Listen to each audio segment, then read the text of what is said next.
Halo Lex Indonesia, kali ini kita akan ngebahas soal modifikasi Land Cruiser 200, di mana modifikasi yang dilakukan oleh sang pemiliknya ini hampir seluruh sektor. Eksterior, interior, kaki-kaki, dan juga mesinnya. Kayak apa hasil modifikasinya, nanti kita akan langsung ngobrol sama pemiliknya. Untuk itu, tonton terus videonya.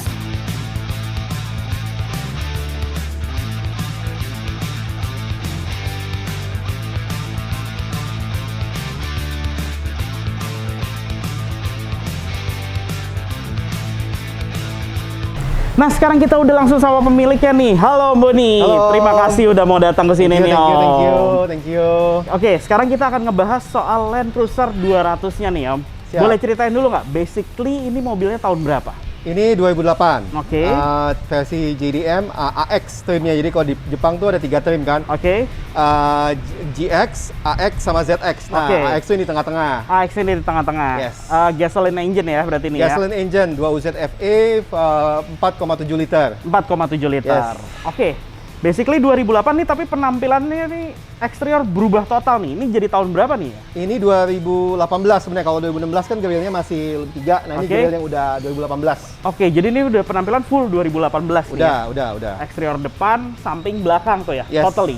Yes. Boleh ceritain nggak perubahannya itu sesignifikan apa sih, mulai dari penggantian apa? Misalkan kap mesin itu semua kena? Semua, jadi kap mesin, Oke. lampu, bumper, fender belakang, pintu bagasi belakang juga ganti. Oke. Lampu belakang juga ganti, apalagi ya?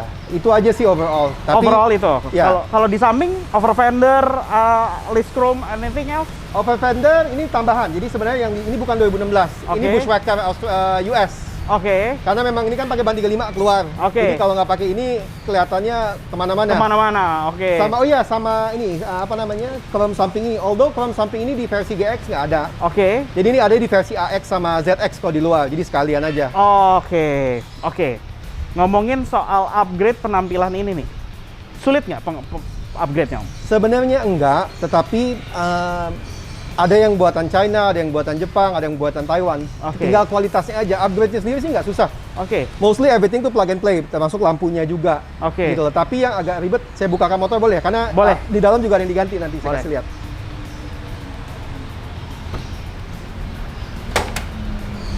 Jadi yang ini sih gampang, ini gampang, bumper gampang, pintu belakang gampang, hanya yang agak ribet itu kaca, karena masih milih yang kaca kan. Oke. Nah, yang ribet itu adalah pilar yang ada di sini. Oke. Karena ini harus diganti semua Apron juga. depan ini ganti Yes, ya? apronnya harus diganti. Karena kenapa?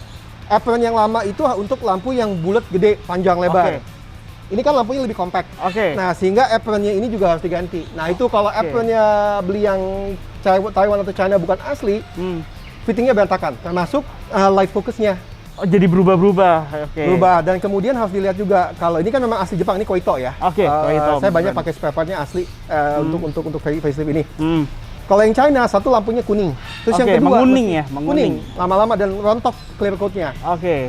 Nah, yang kedua, apa namanya? Dia ini kan RHD. Nah, Oh, RHD itu cut oke. off-nya beda sama LHD. LHD, betul. Nah, jadi waktu pertama kali beli, saya dikasih lampu buatan China Oke. sama si sellernya. Oke. Itu LHD cut off-nya, kan justru malah nyilauin orang Nyilauin yang orang berlawanan. Jadi saya pikir, berlawanannya. udah deh, buang aja. Kita Oke. mendingan beli lampu asli. Akhirnya saya banyak yang pakai asli juga. Yang Oke, China-China saya buang-buangin juga. fender, kap mesin Ya. semuanya gitu ya? Kap mesin sih masih pakai yang China. Oh, kap mesin ini China? Taiwan. Oh, Jadi karena Taiwan. ini memang kualitasnya bagus dan Oke.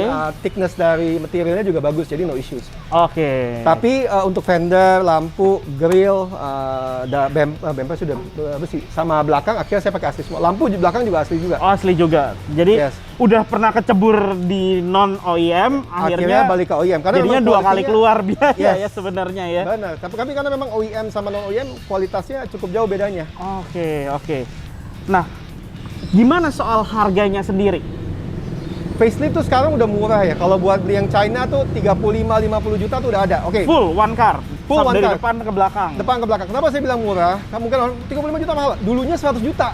Oke. Pertama kali keluar 2017 itu facelift kit kayak gini nih 100 juta. Saya pernah ngeliat, 100 juta kagak mau gua. China itu ya. China. Oke. Terus akhirnya turun. Ini saya beli dulu di sekitar 50-40 jutaan. Udah turun segitu, oke lah, fine, I'll get it. Tapi itu belum termasuk cat dan macam-macam. Oke. Cuma eventually saya keluar lagi sekitar another 25 untuk ganti-ganti sama yang asli, kayak lampu beli yang asli. Oke. Although copotan tapi asli. Oke. Fender beli yang asli juga. Fender nggak mahal, ini beli dari luar. Oke. Aslinya. Grill juga nggak terlalu mahal, cuma beli yang non apa namanya? Ini ada Kamera. radar. Oh, radar. Ada radar. Kalau Oke. pakai radar itu 20 juta grillnya. Karena Grillnya mahal tuh sendiri, radarnya. mahal di radarnya ya. Jadi beli yang non radar. Oke. That's it sih. Jadi overall, kalau upgrade untuk jadi facelift kayak gini nih, buat teman-teman ngasih info ke teman-teman, habisnya berapa sih Om? Eksterior dulu ya, kita ngomong. Eksterior bisa sekitar Pakai original copotan. 60-70 lah. 60-70 di luar pemasangan dan pengecatan ya. Tergantung cat. Enggak, udah termasuk cat. Oh, udah termasuk cat. Termasuk juga. cat. Sebenarnya Fender kalau pakai yang Taiwan, China juga Taiwan sih sebenarnya, yang Taiwan China itu bagus. Mhm. Cuma mesti dilihat, ada yang kadang-kadang fit ininya kurang pas. Jadi mesti diselektif juga. Pintu bagasi belakang yang Taiwan China juga bagus, no issues. Tapi yang penting fitting kacanya yang bagus. Nah, yang agak mahal tuh cat. Karena cat kan ada yang bagus, ada yang jelek. Preferensi orang-orang beda-beda lah kalau soal cat ya. Bener, jangan sampai belang aja yang penting. Oke, Gitu. Jadi saya rasa sih spend 40, 50 untuk yang low end, 70 untuk yang higher end cukup. Udah jadi kayak gini nih 2018. Udah jadi 2018, 2016. 2016. Ya, grill 2018. Oke, menarik. Nah, terus dari tadi Om Budi sebelum kita syuting ini udah cerita juga ada upgrade nih di headlight. Apa nih di headlight yang di-upgrade? Ini untuk lobbynya ganti pakai LED laser. LED laser. Jadi dia ada dua sistem penerangan ya. Ya ada dua chip, dua sistem penerangan. Pertama itu adalah sistem penerangan yang LED biasa. Oke. Untuk low beam sama high beam, dan kemudian ada laser. Lasernya ini untuk high beam. Laser itu sama kayak BMW. Jadi kalau low beam biasa dia kan model float. Aha. Nah, kalau laser itu spot. Nah, tapi spotnya dia itu bisa sampai 600-700 meter ke depan. Wow. Jadi kalau kita keluar kota, itu terang sekali. Dan bedanya adalah cahayanya dia agak kuning warnanya. Laser itu agak kuning. Karena sebenarnya kalau nggak salah, I'm not a technician ya, tapi intinya mereka itu nembak cahaya lasernya ke zat kimia tertentu, terus baru nanti diterusin lagi. Nah, itu makanya agak kuning warnanya. Oke. Itu habis berapa biayanya Om? Ini laser agak mahal dulu, beli sekitar 6 jutaan, tapi ini semua saya kerjain sendiri. Jadi nggak ada biaya ke third party. That's why tapi Om Boni bilang tadi dengan pemasangan ini Om Boni akhirnya tidak perlu memasang tambahan spotlight, anything else, bla bla bla bla. Jadi very simple and clean. Karena ini bawaan factory, makanya kenapa saya juga pilih factory dibandingin China. Lampu jauhnya juga lebih terang. LED-nya LED Koito asli ini semua. Jadi low beam, high beamnya itu cukup terang untuk kita jalan biasa. Lasernya itu untuk jarak jauh. Jadi saya rasa untuk Trans Jawa itu very cukup lah, sangat-sangat cukup. Sangat-sangat cukup berarti ya. Benar-benar ya udah mobilnya jadi clean, nggak ada tambah-tambahan lampu aneh-aneh. Nggak perlu. Wiring juga ya tetap bawaan aja ya, simple gitu bener. loh mobilnya. 6 juta, sekarang soalnya kalau beli spotlight sendiri aja udah mahal harganya kan? Dan penampilan juga mengurangi tempat dan segala macam. Benar. Ada orang yang nggak suka estetikanya kayak gitu kan ya? Oke. Sekarang kita udah ngebahas exterior upgrade-nya. Terus kalau bumpernya sendiri ini gimana Om? Ini bikin di Webar. Oh, ini bikin custom. Bikin Indonesia Webar, tapi ini nanti mau diganti sama rival. Karena ini kan besi nih, berat sekali. Jadi nanti mau ganti yang aluminium agak lebih enteng dikit. Oke. Tapi ini build quality-nya sih bagus. No questions on build quality, no questions on strength. Udah berapa kali off-road, bash plate-nya udah mentok macam-macam, nggak ada masalah. Cuman weight aja nih ya jadinya ya. Oke. Kenapa Om Boni memang sebenarnya ngebangun mobil ini konsepnya apa sih? Konsepnya lebih ke arah long distance touring with power. Long distance, menarik nih. Kenapa tuh? Karena ini kan daily, ini juga daily car. Jadi daily car, it has to be, kriterianya harus nyaman. Enough power. Reliable. Consumption, ya oke lah, who cares. Gitu loh. Jadi those four kriteria, dan ini menuhin semua. Build-nya adalah targetnya ke sana. Jadi Jakarta, Bali, non-stop, jarak jauh, mesin aman. Mau lari 200, 160, 180 konstan. Pantang terusin. No issues. Transmisi aman, engine aman, temperatur nggak berubah. Nah itu.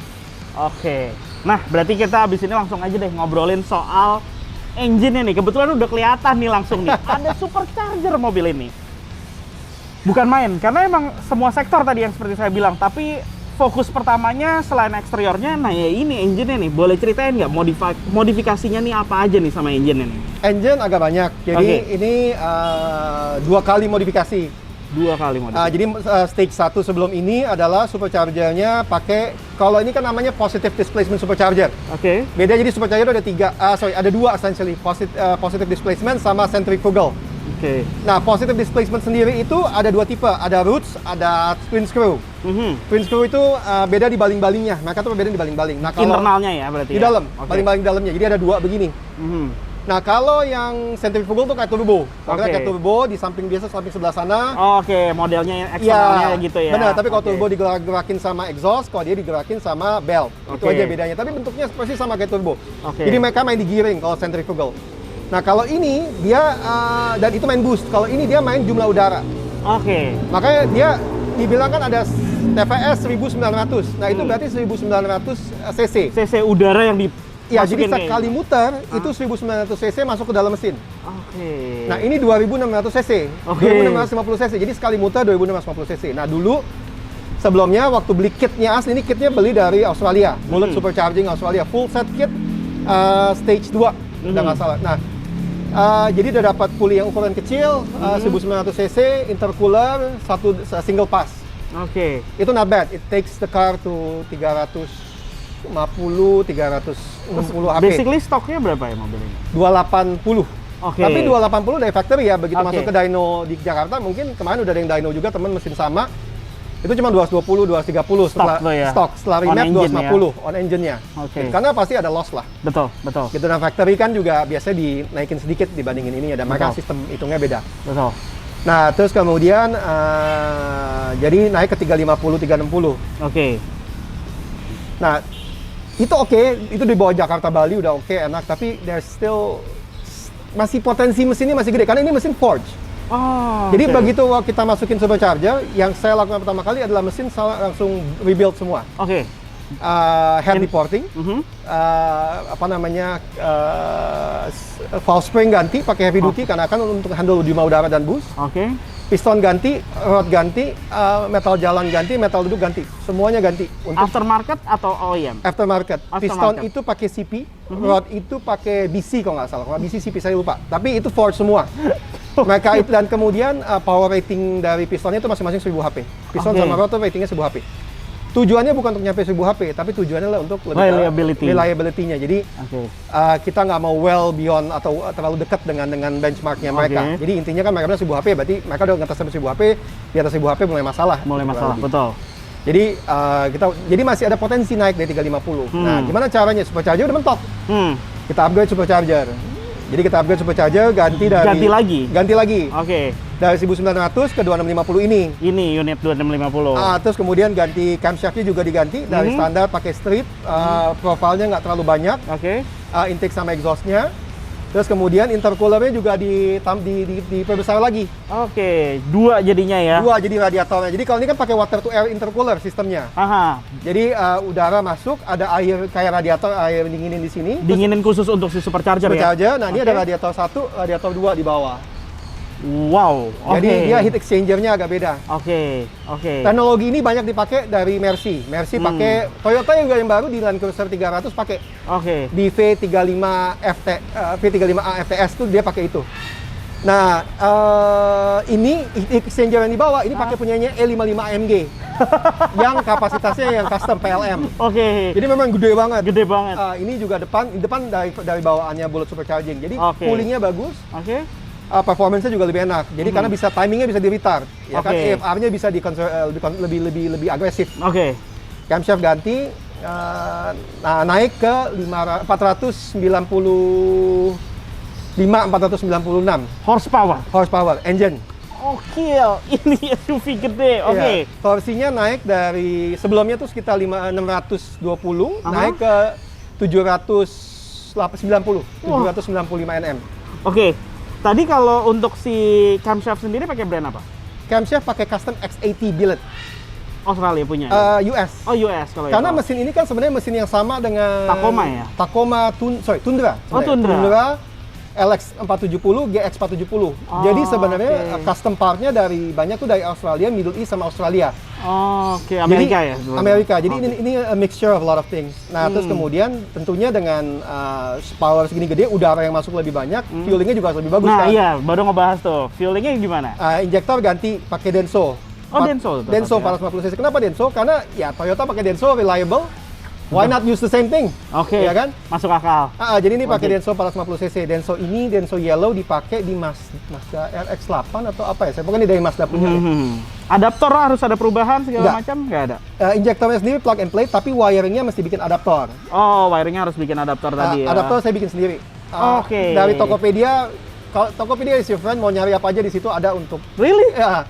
Bahkan soket-soket kayak gini nih, Tokopedia ada semua. Soket original Toyota itu? Soket ya? original Toyota yang mentah ya, bukan yang ada kabelnya. Jadi pinnya kita bisa kelimping sendiri, itu ada semua di sana. Wow. Jadi saya bikin sendiri adapternya, bawa ke bengkel, mereka tinggal pasang. Oke. Om Boni ini terkenal di kalangan teman-teman Land Cruiser nih, rajanya ngulik, apalagi mobil Land Cruiser, dan urusan kabel itu seluruhnya dia ngerjain sendiri, bukan bengkel. Karena katanya nggak percaya sama bengkel kalau urusan kabel. Iya, gitu. karena ada pengalaman jelek lah sebelumnya. Jadi karena kabel itu kan penting sekali buat kelistrikan. Kalau ada masalah bisa kebakaran. Betul. Plus dengan mobil modern kan pakai sistem CAN bus. Oke. Kalau ada permasalahan main potong sedikit, semua lampu nyala. Nah, itulah yang kita hindarin, ya kan? Oke. Jadi lebih mahal malahan lebih urusannya. mahal. Dan di mobil ini seminimal mungkin hampir nggak ada yang dipotong kabel-kabel. Untuk modifikasi semuanya kita pakai wiring terpisah. Jadi dibikin standalone wiring system. Oke. Udah ngebahas tadi engine. Nah, kalau ini AFF filternya emang khusus untuk dia ya? Ya, jadi ini sebenarnya buat 570. Oh, 570 LX 570. Buat 47 ini belum ada. Tapi pakai buat 570, jadi ini harus agak dipotong sedikit aslinya. Oke. Bracketnya yang situ sama, yang sebelah sana mesti agak modifikasi sedikit. Tapi karena body mountingnya sama generally, jadi plug and play, ya almost plug and play lah, so to speak. Oke. Dan ini secara jumlah udara yang lebih masuk lebih efisien juga dibandingin yang factory-nya. Oke. Nah, ngebahas soal biayanya, habis berapa nih? Kita bahas yang gedenya dulu deh, dari supercharger-nya sendiri nih. Berapa sih harga supercharger-nya? Supercharger kit yang stage 1, stage 2 yang beli dari Australia itu sekitar 11.000 Australian dollar. Oke. Itu termasuk exhaust. Jadi exhaust ini dari header ke belakang udah ganti semua. Oke. Sistem 3 inci, header juga ceramic coated, jadi lebih dingin lah. Itu 11.000 Australian dollar. Termasuk intercooler. Udah termasuk intercooler yang 1, belum yang 2. Belum yang 2 ya? Bukan, itu berarti yang 1900 tadi ya? 1900 cc, benar. Oke. Penggantian 1900 itu perlu ditunjang dengan internal nggak? Penggantian internal? Iya, justru makanya itu. Jadi sekalian dengan 1900. Sebenarnya gini, kalau mau pakai stage 1 nggak perlu. Nggak perlu ya? Tapi karena basicnya dia 2 UZ-nya, ini kan iron block, aluminium head. Iron blocknya sendiri kuat. Pistonnya itu sendiri bawaan factory udah namanya jadi piston tuh ada yang cast, hypereutatic sama forge. Nah, forge itu kan yang paling tinggi, yang paling bagus karena dia dari satu blok terus di cut.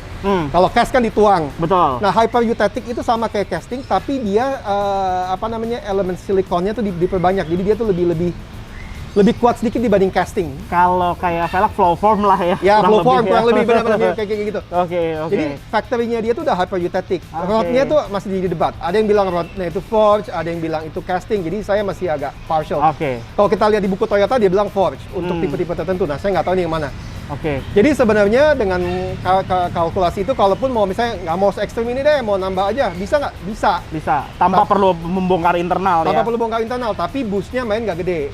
Dan ini mungkin pulinya jangan yang sekecil ini, mungkin yang pakai yang 70 mm. Ini kan 60 mm, 65 mm kan? Pakai 75 mm, jadi boostnya nggak gede, naik paling ke 310, 320, masih cukup. Untuk fuelnya sendiri?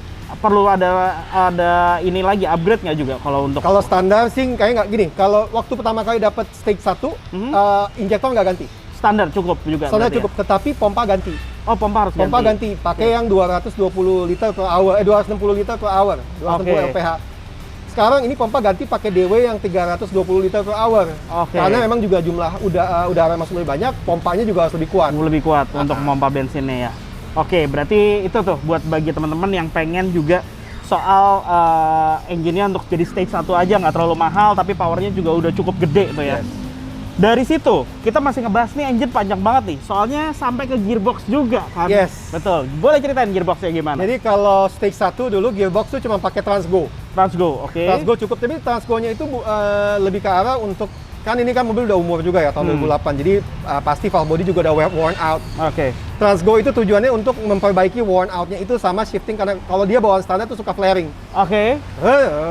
Nah, itu diperbaiki sedikit. Oke. Nah, tapi begitu, dan itu cukup. Untuk stage 1 itu cukup, sama paling tambahin transmission cooler. Oke. Karena untuk 2UZ versi ini nggak dapat transmission cooler dari factory, cuma ada lewat radiator, which is sangat-sangat nggak cukup kalau power udah naik. Oke.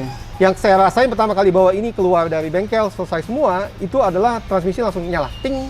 Oh, nggak kuat. Berhenti sebentar, turun, oke kita simpen dulu, tunggu kit datang dari Australia. Memang udah dipesan. Tunggu kit datang dari Australia seminggu, pasang, aman. Transgo dan juga si oil cooler. Ya, jadi itu cukup, cuma oil cooler, Transgo, that's it stage 1. Stage 2, karena torsi naik ke 800 N, hampir 800 Nm, otomatis perubahan lebih banyak, karena A7 ini kan kodenya A750F, masih 5 speed. Jadi kodenya, loh, bukannya Land Cruiser 206 speed ya? Enggak, 6 speed itu ada di satu VDF-TV, yang which is diesel 4500, dan kemudian ada di 4600 yang ZX Jepang katanya, satu RFE. Itu 6 speed semua. Sama 570 atau yang 5700 Land Cruiser di US atau Saudi Arabia atau di Middle East lah. Itu 6 speed, which is beda. Nah, ini masih generasi awal. Jadi ini transisi. Ini adalah 2UZ paling simple berarti dong. Ya, ini paling simple. Ini adalah versi paling akhirnya dari 2UZ FE. Jadi the most advanced 2UZ. Jadi ini udah benar paling reliable dan paling bagusnya 2UZ deh. Semua isu udah di sort out sama Toyota. That's the reason juga kenapa saya milih mobil ini dan mesin ini. Nah, sehingga tapi dia kelemahannya dia masih pakai 5 speed itu. Nah, 5 speed ini di atas 600 Nm, dia mendekat 700 Nm, dia udah mulai slip. Panas udah mulai naik. Nah, itu makanya begitu upgrade ini naik, berasa tuh transmisi mulai panas, mulai slip. Jadi udah ini udah nggak kuat nih. Udah nggak kuat. Jadi the next thing adalah untuk stage 2 ini, gearbox turun, clutch pack ganti semua. Dan benar, begitu gearbox turun, cek clutch pack pada angus. Angus semua. Udah angus semua. Clutch pack turun, ganti pakai Ray Bestos, buatan US. Sama, jadi dia ada dua kan, kalau ini ada dua ya, yang kanvas sama yang metal. Nah, dua-duanya ganti. Dua-duanya ganti pakai heavy duty. Terus kemudian valve body juga di-upgrade sekali lagi. Dan enaknya dia, yang mungkin banyak orang nggak tahu, ini juga saya belajar dari teman Land Cruiser juga. Dia bilang, dan saya lihat sendiri langsung, jadi sebenarnya flow-nya valve body itu bisa diatur. Ada settingannya di bawah. Paling yang flow rendah, flow tinggi, flow paling kencang. Semakin kencang semakin jedak. Nah, ini saya tahu di tengah sekarang. Transmisi di-upgrade lagi pakai Sonax Kit dan satu lagi itu ratio tech. Jadi pairnya diganti di dalamnya. Pairnya diganti untuk lebih firm up shiftingnya. Yes, agak lebih keras, agak lebih jedak sedikit, tapi shiftingnya jauh lebih ini. Padat lah rasanya, powernya jadinya ya. Jadi itu kemudian yang terakhir adalah torque converter. Torque converter juga sama. Torque converter juga diganti. Kenapa? Karena torque converter itu pasti slipnya akan jauh lebih parah dan material bawaan factory itu kurang kuat untuk, bukan didesain untuk ini. Jadi converter saya pesan langsung dari US, custom dari IPT, Import Performance Transmissions dari dia itu di New Jersey kalau nggak salah US. Jadi memang custom. Saya bilang, saya punya mobil ini, spesifikasi ini, tolong bikinin ke saya. Kendala awal waktu, kita nggak punya torque converternya. Saya cari di junkyard di US, saya kirim ke dia. Lewat eBay, kirim ke dia. Oh iya, ini sama, part number saya cocokin. Ini sama, tolong build. Dia dari build, kirim ke Indonesia, pasang. Jauh lebih enak sekarang. Dan kemudian yang terakhir adalah programming. Programmingnya juga kita ubah. Kenapa? Karena kan shifting itu kan diatur sama programming juga. Nah, programmingnya kita upgrade dari UK. Namanya DT UK. Jadi itu model OBD2 kita colok, dia akan ngubah mappingnya. Jadi dia ngubah adaptive learningnya. Jadi instead of cuma writing, dia ngubah adaptive learning. Jadi selama 100 km kita mesti bawanya agak agresif sedikit untuk dia nentuin shift point-nya di mana, torque limitnya ada di mana. Ngikutin sebenarnya sama pemiliknya ya, karakter pemiliknya ya. Dari situ. Enaknya di situ. Jadi dia tuh adaptive learning-nya bagus. Tapi sebenarnya ECU mesin ini sendiri juga bawaan factory-nya udah pintar, karena dia bisa ada adaptive learning tadi itu. Baca dari sensor O2, baca dari NOx sensor, baca nanjak dari itu juga bisa. FFR semuanya dilihat sama dia. Kalau ada masalah satu, dia retard timing. Yang paling penting adalah mesin aman, gitu kan. Engine manajemennya sendiri kita belum bahas tadi, itu gimana? Engine management ini saya pakai ECU standar tetap ada.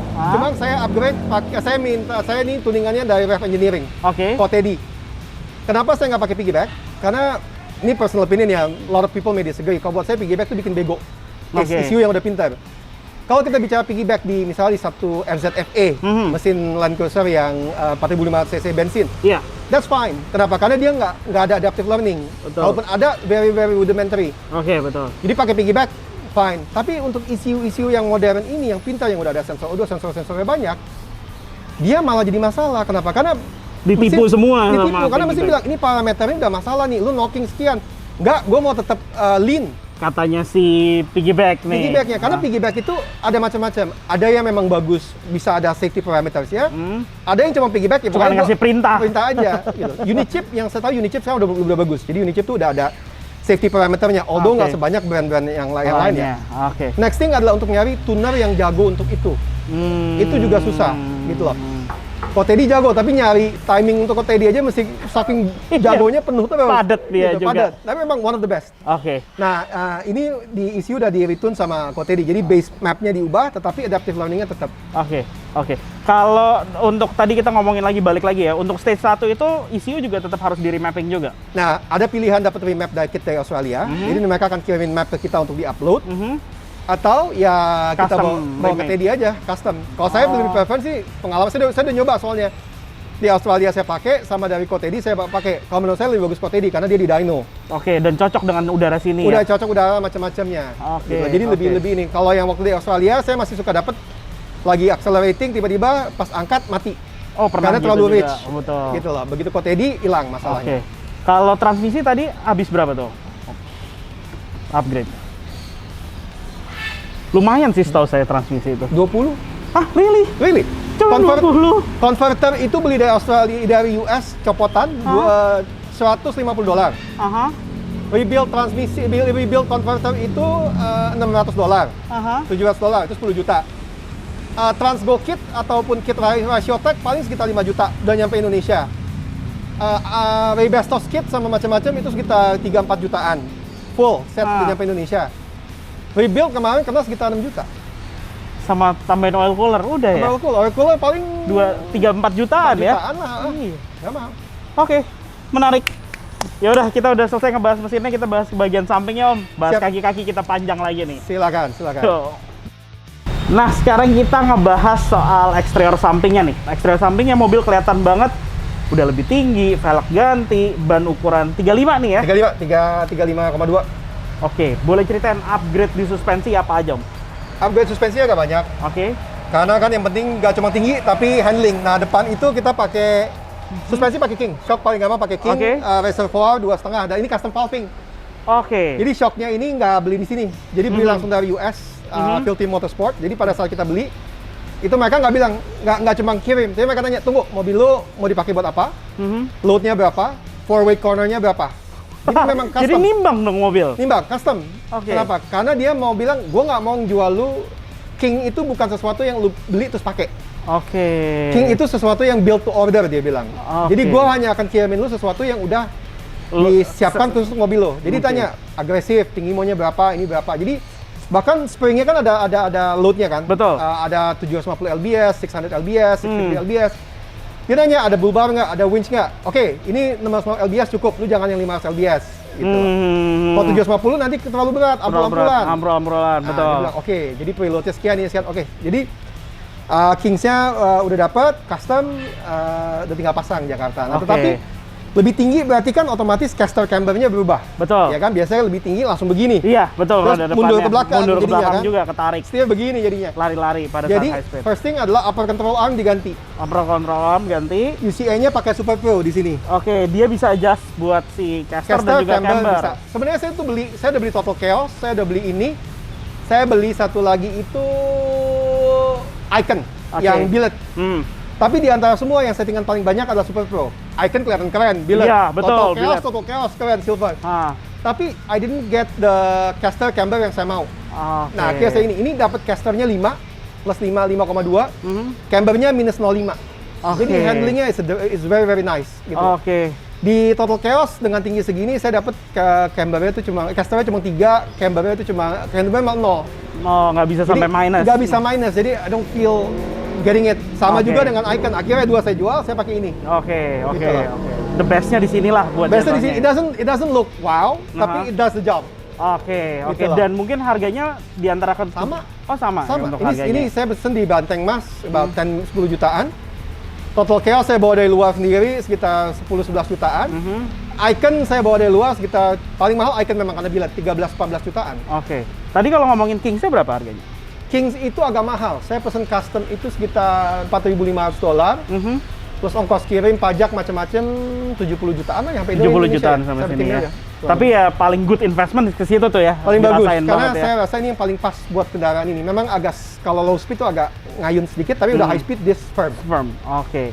Apalagi upgrade-nya? Nah ini kan lebih tinggi kan, tekanan dia naik ke 3 inci. Ini pelek pakai Race Trans X. Ini cast tapi salah satu cast yang paling enteng. Oh, ini cast. Ini casting tapi ini paling enteng 9 kilo, 9-10 kilo lah. Oke, dengan spek ring 18. 18. Jadi ini bannya itu 305 70 17. Sorry, 305 70 18. Oke. Kanati MT. Oke, karena TMT ya. Ya. Ini setup tanpa ada spacer sama sekali nih ya, langsung Nggak ada. begini. Ini Lebarnya offset- berapa, Bang? Offset 0. Lebar velgnya? Lebar velgnya 8,5. 8,5 tetap ya. Oke, oke. Offsetnya 0. Oke. Nah, terus kemudian cast gitu ganti. Nah, kemudian next yang harus dilihat kan karena ini lebih tinggi berarti otomatis swingnya kan lebih banyak. Betul. Nah, karena swing lebih banyak, salah satu faktor itu bump stop. Bump stop, oke. Jadi bump stop tuh harus diganti. Jadi ini pakai bump stopnya merek Timbren dari US. Jadi bump stop standarnya Sukuran ini bump stop barunya lebih tinggi. Oke. Nah, itu untuk nge-manage body roll tadi. Oke. Gitu loh. Memang Oke. sih kalau bilang, tapi kalau off-road berarti travelnya kurang dong karena itu. It is, tapi it's a trade-off untuk mau tergantung penggunaan. Karena ini adalah Oke. multi touring dengan light off-road, jadi travelnya masih cukup. Travel Plus, masih cukup. ini versi yang ada KDSS. Jadi sway bar-nya itu bisa di-extend. Extend. Jadi lebih oke. enak. Jadi KDSS tuh paling pas karena handling di on-road handlingnya dapat. Pada saat kita cornering dia akan narik. Oke. Pada saat di off-road dia akan Release. release. Oke. Gitu loh. Jadi tapi bukan release kayak Jeep ya, kalau Jeep kan dilepas. benar-benar dilepas ya. Kalau dia masih ada linknya, tapi linknya diperpanjang. Nanti kita lihat di sebelah oke. sana ada Oke. ininya. Oke. Tadi kalau si bump stop berapa harganya? Bump stop tuh nggak mahal, $120 kalau nggak salah. $120 ya? Oke. Nggak expensive kok. Sedangkan velg Pelek dulu beli murah, dapat 20 juta. 20 juta. Iya. New waktu itu. New waktu itu. Sekarang tak kenapa nih harganya lagi naik. Kemarin temen nanya 30-an katanya. Oke. Nggak tahu benar, nggak tahu nggak. Oke. Nah, sistem pengereman otomatis dong di-upgrade Brake ya. pasti harus. Jadi brake itu depannya pakai AP Racing 362 mm 6 pot. Serinya 9.200 kalau nggak salah deh. Plug and play. Plug and play. Plug and play. Memang buat dia kitnya. Oke. Belakang pakai EBC. Oke. EBC-nya, piringannya EBC, kanvasnya juga EBC. Ini juga kanvasnya sekarang ganti pakai EBC, tapi EBC-nya belakang tuh pakai endless kanvasnya. Yang depan EBC. Depan pakai EBC, tapi EBC yang carbon ceramics. EBC. That's why makanya velgnya hitam-hitam banget nih jadinya. Iya, saya lupa EBC yellow atau blue ya. Pokoknya salah satunya lah. Untuk brakes-nya sendiri habis berapa nih? Brake habis berapa waktu itu ya? Sekitar 30-an kali ya? Depan belakang? Depan. Oh, depan only. Belakang itu beli kit dari US juga, itu sekitar 7 juta sampai Indonesia. 7 juta sampai Indonesia ya. Kalau tapi waktu itu dapat kanvasnya EBC. Jadi 7 juta itu udah kanvas sama piringan. Sekarang kanvasnya habis, beli Tokopedia Endless. Endless tuh sekitar 2 juta something, 3 juta Oh, something. masih oke lah ya. Masih oke. Terus update apa lagi? Suspensi ada lagi? Ini slider juga. Oh, slider, rock slider ya. Rock slider itu paling utama. Terus kemudian suspensi juga belakang ganti. Ini apa namanya? Panhard. Karena begitu di lift, dia axle-nya akan geser. Oke, betul. Ya kan? Karena dia geser itu harus dikembalikan. Harus Jadi panhard di-adjust. rod belakang harus diganti. Oke. Terus kemudian lower control arm yang di belakang juga harus diganti, di-adjust. Oke. Pair juga diganti belakang pakai Allman EMU dan kemudian ditambahin lagi airbag suspension. Nah, itu hal yang unik tuh. Ntar kita ngolong-ngolong tuh bunyinya. Boleh. Jadi airbagnya itu tujuannya tidak. Jadi kalau orang bilang, oh airbag berarti bisa naik turun dong. Enggak. Bukan dalam konteks tradisional. Oke. Jadi airbagnya itu ada di dalam coilnya. Oh, di balik springnya itu. Di dalam springnya. Tujuannya sebenarnya untuk support. Aha. Jadi pada saat kita towing, kalau di luar tuh biasanya kan mobil sagging ke belakang. Iya, betul. Dipompa, naik. Biar jadi rata lagi. Jadi rata. Tapi dalam ngeratain konteks depan. ini bisa juga bantu untuk stability. Oke. Karena begitu kita naikin udaranya agak padat, berarti kan dia otomatis sway-nya berkurang. Betul. Nah itulah ngurangin body roll. Oh, oke, Gitu. buat ngurangin body roll. Diempukin dikit lebih comfort jadinya. Oke. Dibandingin bump stop yang karet yang Dung. bouncing. Betul. Gitu loh. Betul. Itu habis berapa kalau di belakang sendiri? Belakang itu kita akan banyak ngomongin harga nih. Iya, nggak apa-apa. Banyak. Airbag suspension murah 3 juta sampai 5 juta. Sistem tuh, full system. Kantong sama selang-selang dan lain-lain itu beli di Roma ada itu. Pumpnya? Pumpnya ya, ini nggak pakai pump, jadi dia pakai manual. Oh, sekali isi aja. Ya dah, kelar. Kalau mau kurangin sendiri, kalau mau pompa sendiri. Pakai pompa buat ban juga bisa. Nggak ada masalah. Gitu. Oke. Panhard itu saya lupa berapa. It's been quite long. Panhard justru yang pertama, karena waktu pertama kali mobil ini mobil istri dulu. Oke. Saya beli di 2014 apa nggak salah deh. Jadi istri yang pakai lama di 2018 ganti. Jadi saya dulu pakai 105. 105 pernah di review Om JJ. Oke. Itu 105 harian saya dulu. Nah, begitu 2018, istri saya gantiin mobil, saya ambil alih. Nah, mulai saya bangun. Oke. Nah, mungkin sebenarnya lupa di snorkel juga ini. Oh iya, snorkelnya nih TJM. Ini snorkel TJM. Ini memang asli potong, bolongin dan jalurnya ke luar. Oh, connected berarti ya? Connected. Sebenarnya tujuannya apa? Karena kan kalau aslinya dia ngambil udara dari sini. Betul. Panas banget. Masih panas banget. Panas dan panas pengaruh ke engine time juga. Jadi karena ini diambil dari atas, hasilnya jauh lebih dingin dibandingin dari sini. Oke. Bantu ngurangin lagi engine time. Oke. Berapa ini harganya? Itu beli di Banteng Mas. Pokoknya 10-15 jutaan lah. 10-15 jutaan ya. Oke. Kalau tadi Rock Slider ini Weber juga? Bukan, ini Australia. Oh, ini Australia. Ini sebenarnya Thailand, MCC. Tapi saya belinya di Australia. Oke. Berapa ini harganya? Harganya nggak mahal, sekitar $600, tapi ongkos kirim yang mahal sekitar 4 jutaan. Gara-gara ya lumayan. Karena bobot sama kan? dimensi. Tetapi masalah saya udah nanya ke beberapa toko, punya nggak ada yang punya. Nggak ada yang punya. Saya pikir udahlah saya beli sendiri aja langsung keluar. Oke.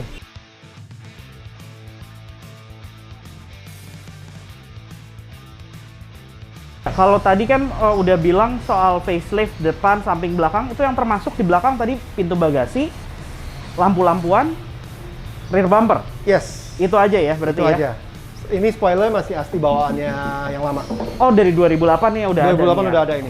Oke. Jadi ini satu paketnya nih kayak gini nih. Kaca pindah dari pintu kaca yang lama. pindah. Nah, ini ini untuk kaca sama aja ya? Kaca sama, tapi ini yang paling tricky sebenarnya. Banyak orang facelift, kacanya dipasang nggak benar, bocor, air masuk. Oh, oke. Tapi ini yang tadi bagasi itu Taiwan atau original, Om? Ini bagasi, saya lupa deh. Ini kayaknya original deh. Saya kira ganti sama original. Yang ininya ya, bagasinya. Fitmentnya sih bagus semua sih, lampu-lampunya. Iya, karena kalau yang Taiwan, kalau nggak Cina Taiwan tuh nggak salah, ininya nggak sejajar nantinya nih. Oke. Banyak isu di sini. Banyak isu di situ. Terus di belakang tadi ngobrolin soal upgrade. Ada upgrade fuel tank juga ya? Oh iya, jadi ini dia pakai dual tank, 180 liter total. In total jadinya ya? Total, jadi factory-nya itu 93 liter, tambahannya 90 liter, jadi 183 liter total. Oke, nah dia tuh ada di kolong sini. Isi tempatnya ban serep. Di atasnya ban serep ya? Yes. Dan ban serep sebenarnya tetap bisa di situ nantinya ya? Masih bisa, tapi permasalahannya terlalu ngegantung ke bawah. Malah jadi mengganggu ya gitu ya? Oke. Jadi saya copot aja. Oke. Dan itu tadi ngomongin soal si airbag sistemnya itu ya? Ya, ini ada airbag sistemnya yang di sini di dalam pairnya. Ini panhardnya di sini. Oke. Sama sebenarnya ini juga saya tambahin ini differential breather. Oke, differential breather. Differential breather-nya kan factory ada, memang nanti kita lihat di depan. Oke. Jadi kalau di factory itu differential breather ada, tapi terlalu pendek. Jadi pada saat kita water crossing setinggi ini aja, itu takutnya udah kelelep. Nah, permasalahan orang bilang, waduh kalau banjir nanti air masuk mesin dong. Lu jangan khawatir masuk mesin, lu lebih khawatir masuk gardan. Karena yang pertama kali masuk gardan itu adalah ke gardan, karena gardan itu kan punya breather. Jadi pada saat dia terlalu panas, dia akan ngebuka. Nah, kalau kita lewatin air, terus kemudian kebuka, ya udah. Habis kelar itu gardan. Nah, jadi ada differential breather depan, differential breather belakang, sama transmission, sama transfer case breather. Jadi ada 4 selang naik atas selang mesin. Oke, itu sistem itu berapa harganya, Bang? Itu murah, $70. $70 doang? Oke. Sedangkan kalau si fuel tank? 25 juta sampai Indonesia. Lumayan ya? Lumayan. Memang ya? Oke. Sebenarnya fuel tanknya sendiri nggak mahal, dia tuh $1.500 Australian dollar. Tapi yang mahal tuh shipping. Oke. Untuk sistem untuk berarti keseluruhan modifikasi banyak kan ngambil dari Australia nih ya, brand-brand Australia mobil. Kombinasi. Jadi kalau untuk yang off-road terkait sama off-road sama macam-macam itu Australia kecuali shock. Kalau mesin itu mostly US. US mesinnya. Karena US tuh memang lebih performance oriented mereka kan. Kalau Australia lebih ke arah outback oriented. Oke. Oke. Nah, ini lampunya pakai asli nih. Ini LED semua nih ya, kalau asli dan plug and play ya? Plug and play. Tidak perlu ada penggantian light modul apa-apa, nggak ada tuh? Nggak ada. Paling kabelnya aja mesti dibikinin adapter waktu itu. CAN busnya itu ya? Ini sebenarnya nggak CAN bus sih kalau yang ini. Adapter biasa. Ada CAN busnya nggak ya? Oh, ada CAN bus delete buat lampu sen kalau nggak salah. Oh, oke. Oke.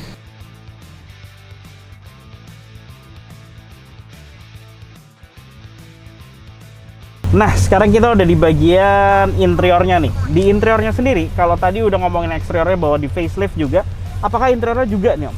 Interior full facelift juga. Full facelift juga ya? Ini 2016 ke atas sudah. 2016 ke atas nih tampilannya kayak gini nih ya? Yes. Oke, apa aja sih, Om? Ini dashboard sih sama ya, base dashboard. Oh, base dashboard sama. Oke. Kisi AC, terus kemudian ini apa namanya panel-panel ini semua sampai bawah ini juga semuanya sampai ke ya? bawah semua diganti. Oke, konsol nggak ya kalau konsol? Konsol nggak, cuma ini aja dikasih tambahan sama mereka. Terus ini juga shifternya diganti.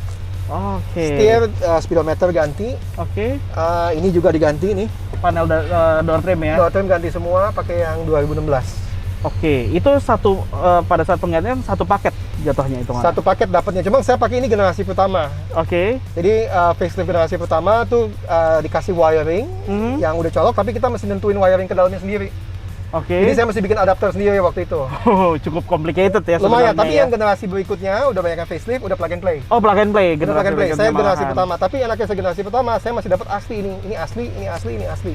Oke, karena Jadi, setelahnya Taiwan. Setelahnya buatan China. Oh, gitu. Jadi ininya China. Oh, elektroniknya udah China. Kalau ini saya elektronik masih original Toyotanya. Masih ada parts numbernya semuanya, baik kontrol AC ini. Oh, sorry. Kontrol AC saya beli asli sendiri terpisah. Ini sama ini. Oke. Dan ini fungsi di retain semua. Tetap aktif jadinya aktif nih ya, semuanya ya. Nah, ini juga 4-zone AC-nya. Nice. Oke, tapi itu di luar speedometer ya? Speedometer di luar, speedometer sendiri.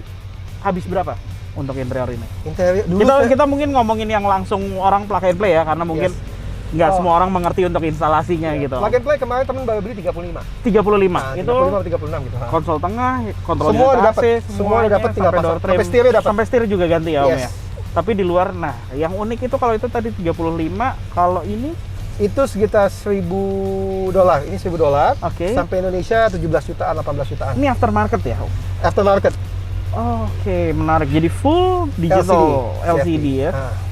Informasi yang disampaikan semuanya sama aja? Sama.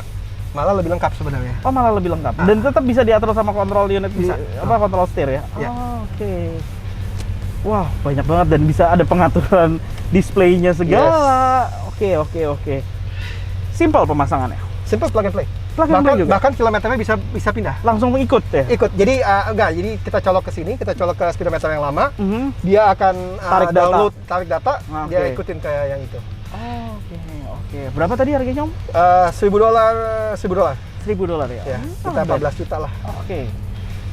Apalagi di interior nih? Ini ganti juga. Oke.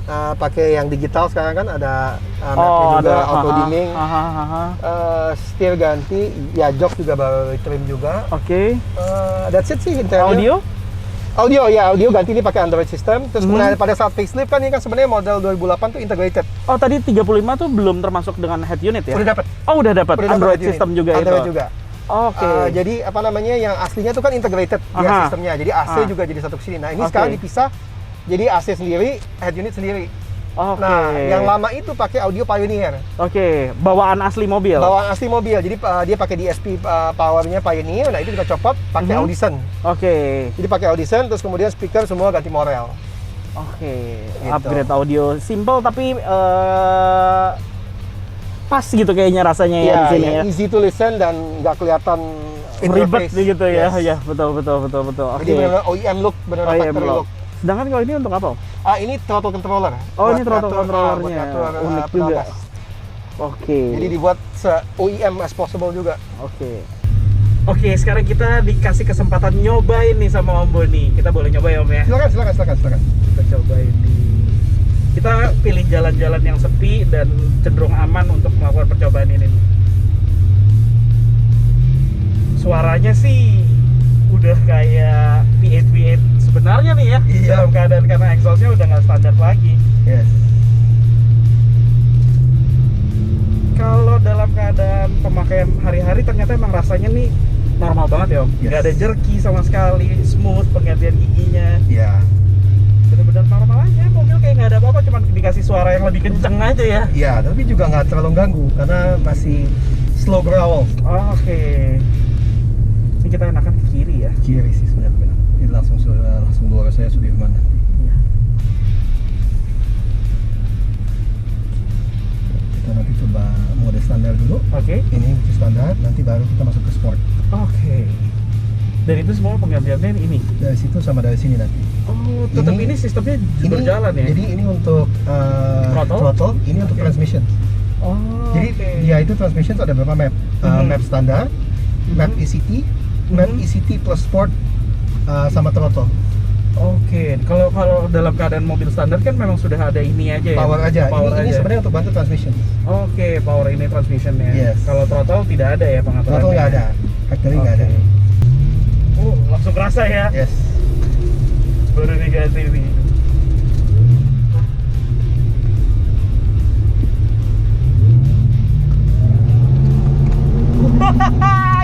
Gila, baru gitu doang. Not even 3000 rpm, rasanya diinjak kayak gitu. Yes. Boleh juga. Oke.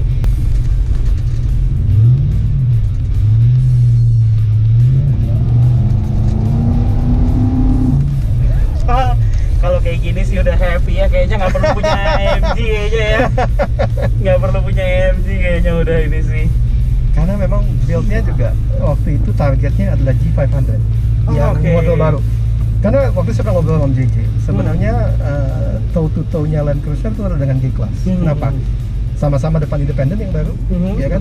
Rear axle, kemudian leather frame. Leather frame, betul. Jeep udah solid axle. Range Rover monocoque full independent suspension. Betul. Habis itu kemudian Patrol aja full independent suspension. Oh, Patrol tuh udah full independent. Patrol yang baru Y62 full independent suspension. Jadi memang kalau dilihat dari spesifikasi mekanis, toe-to-toe-nya dengan G-Class, tapi G-Class more powerful. G500 aja 412 horsepower dalam keadaan stok ya. Nah, pertanyaan lagi gimana kita bring Land Cruiser to that level. Nah, ini dengan cukup sebenarnya bisa dibilang ini adalah V8 basic engine ya. Basic engine, benar. Oke. Ini sih rasanya puas ya. Saya kaget juga. Ya, hitungannya mungkin somehow berbanding dengan harga mobilnya terus dengan modifikasinya maksudnya masih oke lah gitu, bukan yang terlalu mahal jadinya untuk menjadikan powernya ke sini larinya gitu. Benar. Ya itu base mobil ini sekarang sekitar 800-an lah. Oke, ya kan? betul. Spend another 300, 400 maximum. You'll get a powerful car yang bisa toe-to-toe dengan fast SUV yang ada saat ini. Good V8 growl dan at berapa? 1,2 hitungannya berarti. Iya. 1,2, sedangkan G500 nggak dapat segitu. Nggak dapat. Benar. Dan maintenance-nya juga easy.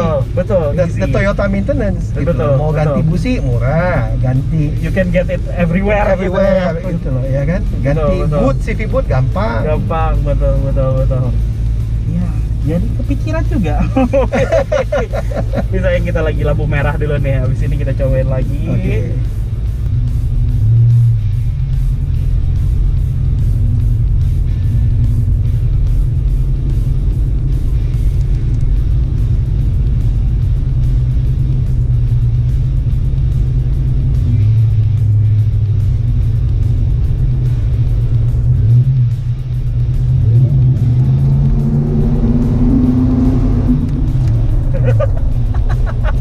So much fun.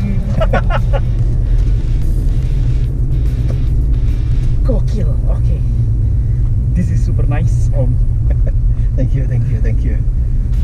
Nah, makanya jadi daily karena easy to drive. Iya. Ketika kita mau fast bisa, kita mau nggak perlu pikirin kondisi jalan, kontur jalan, semuanya tenang, gas aja udah pokoknya. Yes. Speedometer ini juga instalasi mudah ya Om ya? Tadi cuma tarik data, pindah data segala macam, plug and play. 30 minutes job. Oke, not even perlu coding ya? No need for coding. DIY banana, easy lah. Oke. Wah, gila suaranya sih nggak keganti loh, ini beneran enak sekali. Dan ini throttle-nya seenteng itu ya? Yes.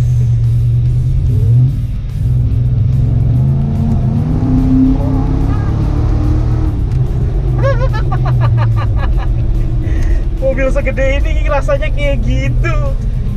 Ya, torsi-torsi 63 ya rasanya. Bikin ketawa-ketawa. Oke, terima kasih Om Moni udah boleh dicobain nih mobilnya. Kita balik aja langsung ya Om Moni ya. Siap. Sudah cukup, kalau nggak bikin kepikiran, bikin kepengen. Dan ini udah sore juga, emang udah jamnya banyak orang pulang kantor. Kurang wise kita nyobain terus nih. Yes. Emang bener enakan kalau kata JJ, nyobainnya enakan keluar kota. Iya, itu dia. Oke, kita kiri sini aja nggak apa-apa ya, boleh. ya. Go ahead. Om Boni, saya turun di sini aja. Om Boni bisa langsung muter balik lagi, keluar lagi ya. Santai Om. Thank you. Enak ya? Enak banget. Gak berasa pakai ban 35 ya, kan? no. Gak berasa mobil gede gitu. Iya. Oke Om, thanks a lot. Siap, thank you Om. Thank you so much. Sama-sama. Sampai bertemu. Sehat-sehat selalu. Sama Om juga. Terima kasih buat teman-teman OLX yang sudah menonton video ini. Jangan lupa like video ini jika Anda menyukainya, serta subscribe ke channel OLX Indonesia. Main juga ke website kami di www.olx.co.id untuk mencari mobil bekas impian Anda, atau apabila Anda ingin mencari mobil bekas yang sudah dijamin oleh OLX, langsung saja kunjungi ke OLX Autos. Terima kasih telah menonton video ini. Tunggu video kita selanjutnya.